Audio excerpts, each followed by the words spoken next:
And we are live. Welcome everybody to the First Strike Podcast, the fastest growing MMA podcast in the world. This is officially episode 21, only episode 21, and we're already over 13,000 subscribers on YouTube. And that's all thanks to you, and you. So thank you so much for tuning in and supporting the channel. If you're new to the channel, every single Monday I release an episode. We're looking at the biggest notable events in the world of combat sports. And this weekend there was no bigger event than UFC 316. There is so much to discuss, so little time. So let's get right into it. UFC 316. It came to you from New Jersey. It was a fantastic card. You know, I remember when the card first was announced, there were a lot of fans that were a little skeptical. They're like, okay, it's a little lackluster. They didn't have the larger than life superstars that we expected. But me, on the other hand, I was completely excited. I released earlier in the week kind of like the picks of the night for leading up to the event, and I went 100% on both my picks. So I mean, I only predicted the co-main event and the main event, but I literally predicted verbatim the way it went down. Like, I predicted a possible finish by Merab, and then I predicted Kayla Harrison that she would stop Juliana Pena. So you can go back and fact check that. But what I want to do for this week's episode, we're recapping UFC 316, and I want to start from the first fight of the night all the way to the main event. So we're going to look at each and every fight that occurred. I'm going to be ranking them, and then I'll give you guys the best fight of the night and the worst fight of the night. So to kick off the card, this card, it came to you from New Jersey. It was a sold-out crowd, and the first fight of the night was Kevin Holland versus Vicente Luque. And coming into this fight, I felt like Kevin Holland would be the most dangerous striker. He has the most pop in his hands. He has a little bit less mileage, even though he's been in wars throughout his career. He's been finished previously before, most notably by Chimaev. I did think that when it comes to striking, that was going to be where he had the biggest strength over Vicente Luque. Vicente Luque, on the other hand, he's known the world over as a grappler and a finisher. Like, he has good stand-up, but it's truly his jiu-jitsu where he shined bright. So leading up to this matchup, I thought it was a cookie cutter case of the striker versus the grappler. Boy, was I wrong. Not only did Kevin Holland finish Vicente Luque by submission, but he finished him with his own choke, the Von Flue choke. So he choked him out. It was a spectacular performance. I feel like Vicente Luque, he looked, he had a few good moments in the fight, but Kevin Holland was just like, he just looked focused. He looked really good at the weight class. He looked to be in great shape. He just was talking to himself the whole time during the fight. I felt like every time that he threw punches, he would hurt Vicente Luque more than Vicente Luque would hurt him. And he just looks way too much comfortable. He looked like the bigger, stronger man. And in the grappling exchange, he was able to lock in that choke, and Vicente Luque had no answer but to tap. Very, very competitive fight. I was a little bit disappointed by Vicente Luque. I thought that he was going to hold his own a little bit more in the grappling department, but a big win for Kevin Holland and a fantastic way to start the card. You know, he's always struggled a little bit with his weight classes, whether fighting at middleweight or welterweight. You know, sometimes at welterweight he was too small. At middleweight, the other way around. Sometimes at middleweight he's too small, and then at 170 he had weight cutting problems. So I do think that now that he's rededicated, he went to middleweight, suffered a few high-profile losses. Now he's back at welterweight. This is a weight class for Kevin Holland. He looked spectacular. He looked pissed off. He was talking to himself. He was in the pocket, throwing punches, landing the harder shots, and then eventually he weathered down Vicente Luque and locked up that beautiful choke, which is technically Vicente Luque's signature move. So great way to start the card. I was thoroughly entertained. I'm a big fan of both guys. So it was sad to see one or the other lose, but in this case, I'm happy to see that it was a finish and that Kevin Holland got it done. I think he has a lot of gas, more gas in the tank than Vicente Luque, who has a ton of mileage. He's been there with a who's who, and he's just taking a lot more damage in his career. So that was a pretty good fight. Moving on to the next fight, it was Mario Bautista versus the debuting, reigning, defending Bellator champion Patchy Mix. And for this fight, guys, I'm taking the gloves off. I cannot remember, and correct me if I'm wrong, guys, I cannot remember a worse debut ever in the history of UFC. Ever. Like, if we was to go back in time, the only thing worse than this was maybe CM Punk's debut when he got finished by Mickey Gall. But that was horrible, especially for a championship caliber fighter. Like, he was talking so much leading up to the fight, how he's the best bantamweight champion in the world, the last champion in Bellator, crossing over with a record of 20-1. No head movement? What? What was that? I don't understand. He got outstricken by a wrestler. This is someone that I will forever despise because he was hanging on to Jose Aldo for dear life. Jose Aldo in the fight against Mario Batista got completely robbed, honestly. Mario Batista was not exchanging at all. He was just like cross-sniffing galore the whole fight, just trying to survive and avoid the shots by Jose Aldo. I had no idea that he had these beautiful 1 and 2 combos, and that's all it took, literally. There was no 1, 2, 3. There was no mixing up the punches. It was literally jab and a right hand straight down the pipe, and every single time he threw it, it hit right in the face of Patchy Mix. And when he did mix it up, he would just go to the body with a straight right. Like, I've never seen it. Maybe it was the octagon jitters, which is true. Like, we've seen that before with superstars coming from Bellator, such as Patricio Pitbull, amongst others. Michael Chandler, in his first debut, got a brutal knockout win, but he hasn't done so well in his UFC career either. But Patchy Mix, he looked flat-footed. He had no head movement.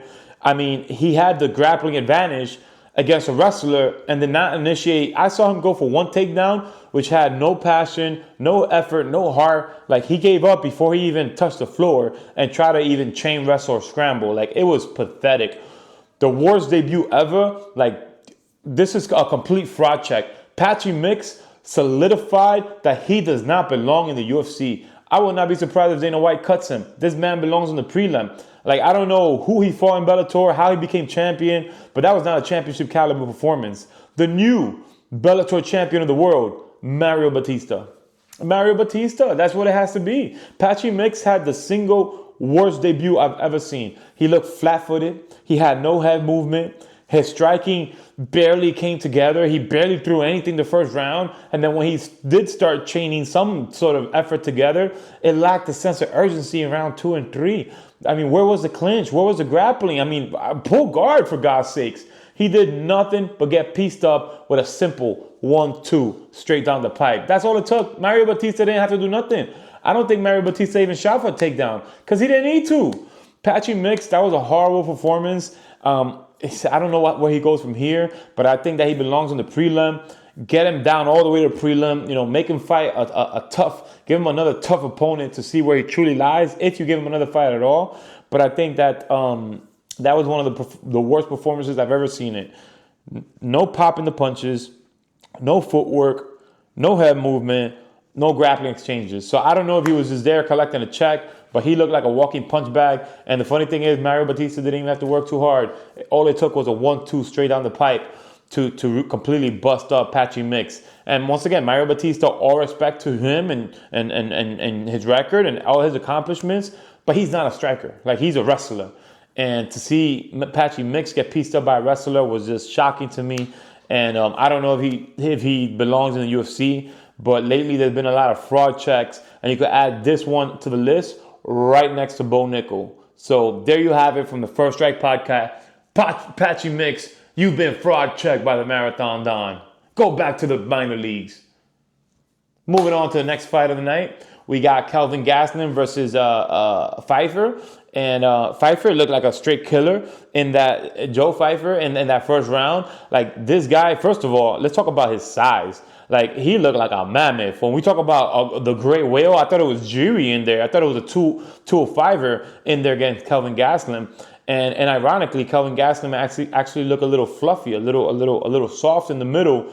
Obviously fighting in middleweight when he's a natural born welterweight, but Joe Pfeiffer looked to be in a completely, maybe 2-3 weight classes above him. Like, he just looked so big in size. And in the first round, it displayed because he didn't throw much, but when he threw, it looked like it was a nuclear missile just connecting. He knocked down Kelvin Gastelum various times throughout the fight, but it was a very competitive fight. Honestly, this right here was the First Strike Podcast fight of the night. I thought it was a fantastic fight. I feel like Kelvin Gastelum is a guerrero. He brought it, and the way he was able to recover from those knockdowns, that just shows his championship caliber experience, because he was able to bounce back, not only bounce back, but in my opinion, he went round 2 and 3s. He was chaining together the punches. The first round, Joe Pfeiffer was backing him down, but as the fight grew on, it just seemed like Joe Pfeiffer, all he had is like one strike at a time. Like he was looking for the big shot, relying on that big shot throughout the whole fight.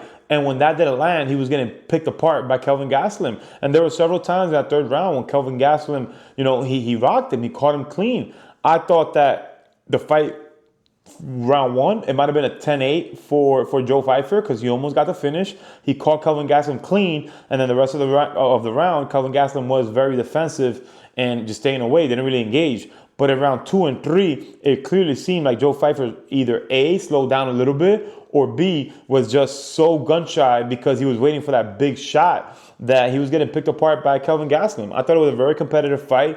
I thought that it raised the stock of both fighters. Despite Kelvin Gastelum losing, the fact that he came back from various knockdowns to make it so competitive, to make it a war against a knockout artist, speaks volumes to who he is. And he didn't get finished. He made it to the final bell. And for Joe Pfeiffer, it's another, it's a great learning experience where, you sometimes you can't just spend all round looking for that one shot, because what happens is you're wasting time. And if that one shot doesn't appear, all of a sudden you spend 5 minutes backpedaling, absorbing or defending strikes, looking for that one shot. And now you're down on the cards, and now you really need a knockout. I think for Joe Pfeiffer, the lesson would be that you got to increase that activity. You got to mix it in a little bit, because if that one shot doesn't happen, at least you got a foundation of activity where you can still win the round. But by peppering him with leg kicks and jabs, if you're able to find that one shot, you could put him out. But if not, at least with the activity, you could still win the round. So that's my assessment of that fight. I thought it was very competitive. Joe Pfeiffer definitely deserved the win, but technically I gave it to Kelvin Gastelum. I thought that he went 2 and 3, which would have made it a draw. If it's 10-8, then 10-9, 10-9, it would have made it a draw. But the judges saw it differently, and I'm not mad at it. So now we get into the fun part. I mean, it was all fun, but now we get into the royalty, right? Now we're talking about the championship doubleheader. And in the co-main event, we have the 2-time Olympian Kayla Harrison fighting for the women bantamweight championship against Juliana Pena. And going into this fight, I predicted that that Juliana Pena was not going to be able to stop the takedown. Juliana Pena, with all your respect, yeah, she's a hard-nosed wrestler, and she's just like a high-quality brawler. Like, she's a fantastic athlete, but she's a brawler, right? She doesn't have one martial art that stands above the rest. She's like a jack of all trades, and she's really good at putting it all together. She has a great gas tank, good takedowns. Her striking is not really there. But then again, Kayla Harrison, striking is not really there either. So this fight truly came down to the grappling. Was Juliana Pena going to be able to stop the takedowns? Was she going to be able to gas her out and survive when it got to the ground? Because she has pretty good jiu-jitsu. And on Kayla Harrison's side, was she going to be able to preserve her gas tank to avoid gassing out and drag Juliana Pena to the ground and impose her will? And that's exactly what happened. In the first round, she got her down, and Juliana Pena did a fantastic job of playing guard. Just really, really holding her in that close guard and trying to work the guard, throwing some submission and just angles and pretty good scrambles. And they both did okay in the stand-up. I really do think that they were even in the stand-up, where Kayla Harrison wasn't really chaining together much, but neither was Juliana Pena. I thought she did a great job of surviving, of scrambling out of bad positions and making it through round 1. But the reality is, in round 2, when the fight hit the ground, it was pretty much over. And I love the insight. Like, I love hearing Daniel Cormier on commentary, because I love hearing the insight that only a fighter would know. When he's telling us that you only have 2 seconds to tap from the Kimura from an Olympic caliber MMA fighter, that right there just tells me exactly how much painful it would be, and gives me perspective in why Juliana would tap so fast, because it literally is tap or snap. And those type of injuries could take a year multiple years and could derail the rest of your career if not treated properly. So I think that she did the right thing in tapping. When I saw the replay, just the angle, it didn't look like she had any option of getting out. Kayla Harrison looked fantastic, in great shape, ready to go. She was not going to go anywhere. She was not going to be able to budge or scramble out of that position. And worst case scenario, she would have got her arm broken.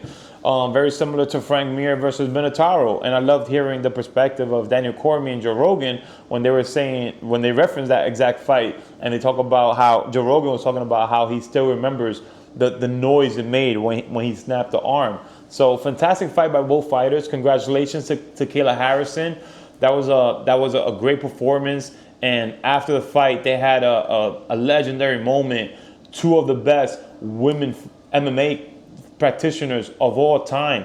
You know, you have a two-time Olympic champion, Kayla Harrison, who now is becoming a UFC champion and joins Henry Cejudo in being former Olympic champions and now UFC champions. You know, that is an elite level, an elite class on its own. And now Kayla Harrison is there. You know, this is someone that came from PFL. She was a PFL champion for many years, crossed over to UFC, earned her way. You know, she fought tooth and nail, right? She didn't walk right into a title shot. She had to fight Holly Holmes. She had to fight other opponents, and now she finished Juliana Pena. This is a Juliana Pena that beat Amanda Nunes, and Kayla Harrison made it look easy. She made it look easy. And the stare down with Amanda Nunes, I'm so excited for that fight. That is a true pick'em fight because there's no one more aggressive than Amanda Nunes. I don't think in the majority of her career she's ever been the underdog, but this might be the fight where she is the underdog. Can she stop the takedown? Can she stop that ground and pound or those submissions from Kayla Harrison? For Kayla Harrison, she's gonna get her striking is gonna be put to the test. She's fighting the greatest women MMA fighter of all time, you know, multiple weight champion for many years. She beat everybody from Ronda Rousey to Holly Holmes to Cyborg, and she retired as a champion. And for her to be inducted to the Hall of Fame in June and still come back to fight Kayla Harrison, that just speaks to the warrior spirit of Amanda Nunes. I'm so happy that the UFC allowed Amanda Nunes to come in to the octagon and have that stare down, because these are the type of things that sell fights. Those bigger than life moments, that once in a lifetime stare down with Kayla Harrison, the Olympic judo champion that just dethroned Juliana Pena, and now you have Amanda Nunes in the ring staring her down, right? Now I'm looking forward to that fight. That was a fantastic stare down, and I'm so happy that they allowed Amanda Nunes to come into the ring and have that moment. I think it was fantastic, and I can't wait to see. I think that is one of the greatest, if not the greatest, women's MMA fight of all time. It should 100% main event and break all types of record, and it's a true pick'em fight, because that's a fight where Amanda Nunes striking versus Kayla Harrison's grappling, who's going to come out on top? Who's going to be able to impose their will? And I'm telling you, I wouldn't be surprised if Amanda Nunes is the underdog for that fight. I wouldn't be surprised. Because at the end of the day, you got to think about it. Kayla Harrison has been active. Amanda Nunes retired. Who knows how that weight cut is gonna affect Amanda Nunes? As a matter of fact, who knows what weight they're going to fight? Maybe they don't want to fight at 135. We just saw how brutal that weight cut is for Kayla Harrison. And she had a fantastic post-fight speech, and she spoke volumes about it. She said she had to go to a dark place just to make weight. You know, how much of a toll does that take on your cardio? I mean, she's done it several times in the UFC. Does she want to do it again? And speaking of her doing it again, what about Amanda Nunes? She hasn't cut weight in quite a while. What effect will that have on the fight? I do think that cutting so much weight can impact your cardio. So if you have a competitor like Amanda Nunes that can stop the takedowns and have devastating striking, you know, what does that striking defense look like in round 3, round 4? What does that cardio look like? You know, these are the questions that are going to be asked when they fight. I hope they make the fight this year. Around December would be fantastic. If I'm not mistaken, when Amanda Nunes fought Ronda Rousey, it was in September, and she's already beaten another judo former champion in Ronda Rousey. So for her to beat Kayla Harrison, one of these women is going to solidify their legacy once more. I think their legacy is already solidified, but if you're talking about two GOATs going at it in their prime, this is a fight to watch. This is a fight that you can't miss. So big shout out to the women's division. This was one of my favorite fights of the night, as well as one of my favorite finishes because of how violent it was. And then the little insight that Daniel Cormier mentioned about the 2 seconds before the arm being broken. It just had me squeamish. It was awesome. So now let's get to the main event of UFC 316. You have Sugar Sean O'Malley, who's deleted Instagram, who's not coloring their hair anymore, who's done everything except go to Dagestan and improve his wrestling against Merab. This guy is the raging machine for a reason. His gas tank, his cardio, his energy is second to none. The funny thing is that before this fight, I saw a video on Instagram, and Merab is swimming the entire length of a pool in one breath. And at the beginning, I didn't think it was a big deal. But when you see the length of the pool, like, this was no ordinary pool. It was like almost like, man, I would say like at least like a quarter, like maybe not a quarter mile, but it was like, it had to be at least like 50, 60 feet. Like, this was a big pool. And he just swam the whole thing, turned the corner, literally the whole way with one breath. Like, this guy's breathing and his cardio, his aerobic ability is second to none. And coming into this fight, I thought that Sugar Sean, I thought it was a mistake, man. I think that he had so much name value. He should have gone to the drawing board. He should have fought a legend. He should have maximized his name value and get that confidence back. Get some highlight reel knockouts. Stay away from the grapplers. Fight somebody like a Cody Garbrandt. He could have fought like a Jose Aldo. I mean, these would have been like big fights, big main event fights that the fans would have wanted to watch. But instead, he gets, he rushes to another rematch against someone that dominated him in the first fight. And if you saw my predictions of the night, my picks of the night, that's exactly what I predicted. I was like, in the first fight, he didn't show anything. He got dominated, right? Merab was able to walk him down, because what happens is, doesn't matter how much of a sniper or a sharpshooter you are, you have the most elite hands in the game. If you cannot set up your punches, you're not going to knock nobody out. And when you're constantly working off the back foot, and the reason why he's working on the back foot is because he doesn't want to get taken down. So he can't even plant his feet. Because the moment he's planting his feet, Merab is shooting for a takedown. And if he grabs you, he's going to shoot and reshoot and scramble. Like, his gas tank is infinite. And what you saw in round one was that Sugar Sean O'Malley, like, he was literally running away from him for his dear life. Like, he was trying to play Matador, but he couldn't even, like, chain together any strikes because of fear of the takedown. Granted, his takedown defense looked fantastic in round one, but you got to understand, it's a championship fight. It's 5 rounds. Round two, like, he was being thrown in the air like if it was planned, like if it was scripted. I thought it was a WWE. Like, he was tossing him back like nothing, and then eventually just tapped him, just submitted him, and it kind of looked like Sugar Sean O'Malley just gave up the position. Like, how you leave your neck out there, and I can't remember the last time Merab submitted anybody, but I think coming into the matchup, it was a mistake. It was a mistake, I think Sugar Sean O'Malley, he did everything except wrestle. Like, he talked about stopping smoking, stop drinking, deleted his Instagram, and really rededicated on his training. But it's like, what have you done in the wrestling department? Who were you training with? How many times were you wrestling? Like, these are the questions that he should have been addressing prior to the matchup. I didn't see anything. Like, all I saw was a little bit of improved takedown defense, but he didn't put no punches together. In fact, Merab looked like he was the one, like he was like this with his hands up, ready to go, ready to exchange. And I get it. Merab is a nightmare matchup, especially if you're a guy that has a striking base, because what happens is he's going to set up the striking, start throwing punches at you to set up his takedowns. So he's going to hit you while you're trying to avoid the takedown.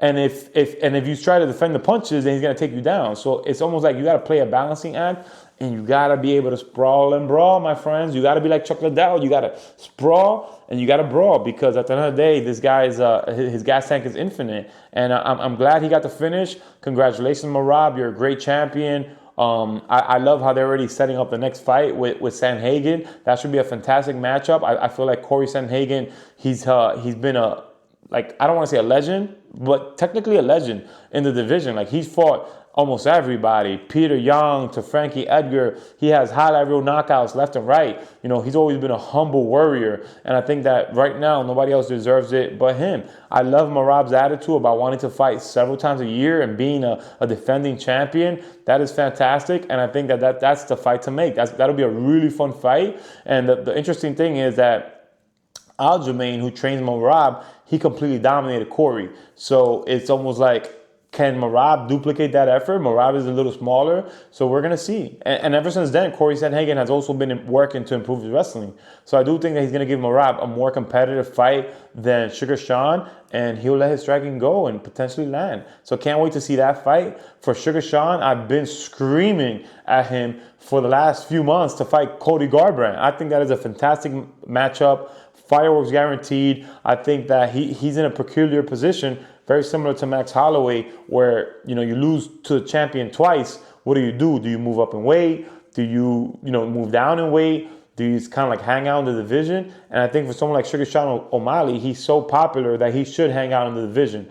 I think he's too small for 145, and 145 has even more wrestlers, and he's too big for 125. So I think he's in the perfect weight class, and what I think that he needs to do is he needs to fight some strikers to get back his confidence, start building back your highlight reel. I think Cody Garbrandt's the perfect matchup. Former champion that is going to go out there to strike. He's a real warrior. He's going to die on his shield. Sugar Sean's going to do the same. So I think that's the fight to make. UFC, you should hire me as a matchmaker, because I'm telling you what it is, and I'm lining up the rest of the year for you guys. So overall, when I think of the main card, right, the 5 fights, I would say that the fight of the night for sure, Kelvin Gastelum and Joe Pfeiffer, I think they both brought it.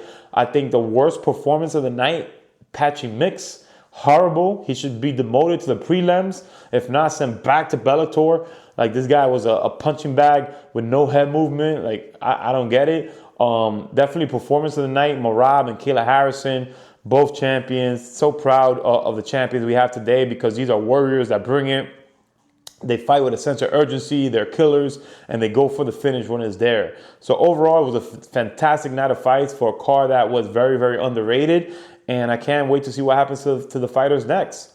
So with that being said, that is the Marathon Don's analysis. This is episode 221, and this summer I'm going to bring you guys some interviews. I've been working on setting up the studio, and that's part of the roadmap. We're going to start bringing you guys some interviews. I want to interview amateur fighters, interview professional fighters. We're going to do some in person, some on Zoom, and we're going to start expanding the episodes. So look out for more content. If you rock with us and you love MMA, make sure you like, comment, and subscribe. The channel continues to grow each and every day, and it's thanks to fans like you. And of course, I have the Instagram. So the Instagram is also growing. I think we have like 800 followers. So if you get a chance, please follow us on Instagram as well. And thank you so much for tuning in for the First Strike podcast. I go by the Marathon Don. This is where we strike first, we talk later, and I am... Bah!